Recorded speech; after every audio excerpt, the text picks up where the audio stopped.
So I can rearrange items, like I can drag and drop. Gadgets are like their version of WordPress widgets, so you can add different gadgets. So, tons of stuff. And then there's this template designer for the actual like background look using this picture window. But this will actually let you get into, like if I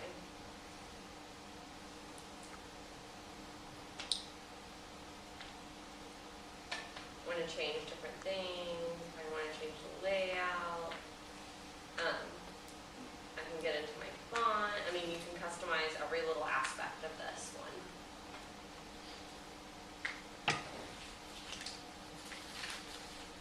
So any questions about this one?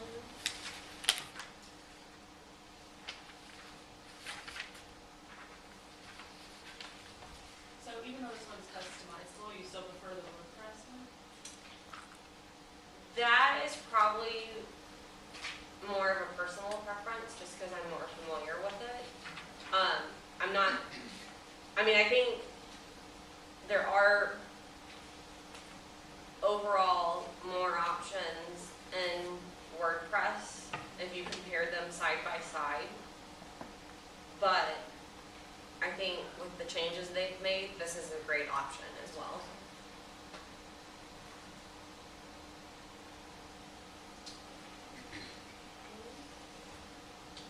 And so then the other one is Tumblr.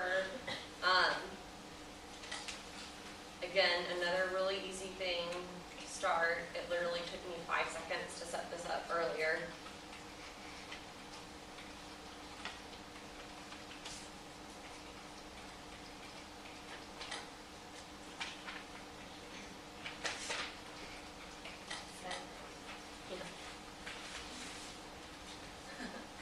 Okay. And so here, if I wanted to, so here you're not like structuring pages, you're not doing a whole lot of that. I'm like, you know, I want to add some text.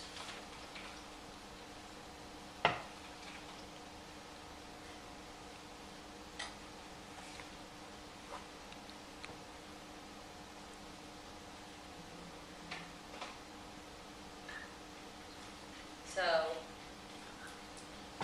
you're not going to have as much control. Let's see what you can customize.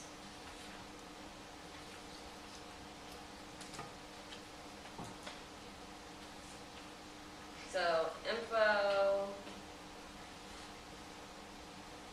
I do think they have some really cool looking themes.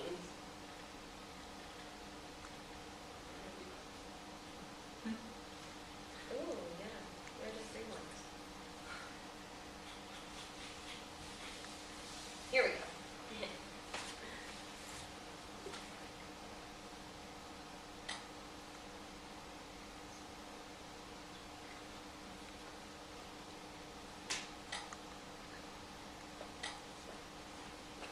Okay.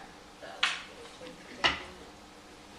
here's where you can add pages if you do want to do some more of that structured content. But again, this one's going to focus a lot more on these posts as its main content. So is this different where it's not like back end versus front end? When you're logged in, you have your back end kind of like, okay. You have it versus Facebook and Twitter automatically. So it's also another option. So when you're working on this website, remember to include elements that you can't in a traditional resume to make it worth your time and effort. Any other social website or media that you're on, put a link to it on there, unless you purposely don't want it on there. If you've done any kind of podcast, video, photo shoot, if you can scan examples of your work, if there's a paper you did, if there's a presentation you're particularly proud of for, put those links in there. SlideShare is a great way to upload presentations and you can still protect them and you can put those on your website. A link to your shared items in Google Reader, your photos on Flickr, any of that kind kind of stuff. Give them some content to look at to get to know you. Tell the world who you are and what you want to do and why. Establish yourself as a thought leader in your field. Really, I cannot tell you how much it can make an impression on people just posting on Facebook about articles about stuff related to the job you want. Tell specific employers how much you want to work for them. That's one of the great things about the social media stuff, is that we have the ability to communicate back to these companies in ways we didn't some years ago. So take advantage of that. Let them know that you believe in their company and their mission, and you want to work for them and help them fulfill that mission. Talk about the fact that you're looking for a job. You would be surprised how much your network can work for you. I mean, it's not in you saying, but sometimes it's who you know. So take advantage of those people. Let them know what you want to do and what kind of job you're looking for and why you would be good at it. Just like a wrap up, basically. So, one other thing I wanted to mention on Twitter, there are whole accounts set up too for certain kinds of jobs. So not just searching for a hashtag for jobs, but like hashtag social media job. Have any of you guys heard of the Zou Mafia thing? So it's the journalism school. It's people who have graduated from the journalism school. Anytime there's a job in their station or whatever, they post it to this, they tweet it and they tag it in the Zou Mafia. And I know a ton of students who found jobs because they have an in. They know someone who went to Mizzou, knows the quality of the journalism program. They contact them directly, have someone walk their resume in. I mean, alumni at the school want to be supportive, and these networks help them do that. And you can also use this social media to your advantage. It's not just about the company finding out about you, but you can find out about the company. Is this the kind of place I want to work for? Am I seeing a whole bunch of people post on Facebook about how miserable they are every day? You know, is this kind of the corporate culture I want to be involved in?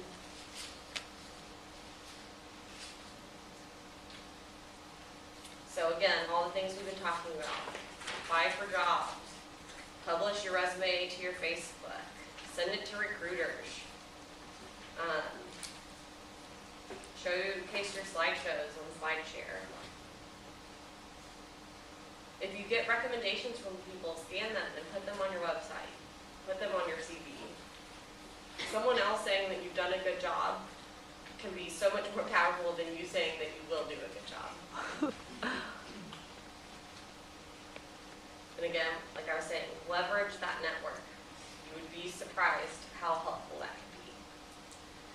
So, don't forget that all this online stuff is great, and it's going to help a lot. But it can't ever replace person-to-person networking. And I think that making a good impression still goes a long way. If you set all this stuff up, take the time to make sure you put your resume or your website address on your resume, that you're pushing this info out there so they can find it. Update, update, update. You're only as good as your last update. Again, if I see the last time you've updated something 6 months ago, probably not going to pay attention to it. Keep your brand consistent and professional. And you will be successful. Good and help ourselves. Are there questions about like logistics, like how to do something, or a link, like you weren't sure like how to get there? To personalize your URL for Facebook, how do you do that?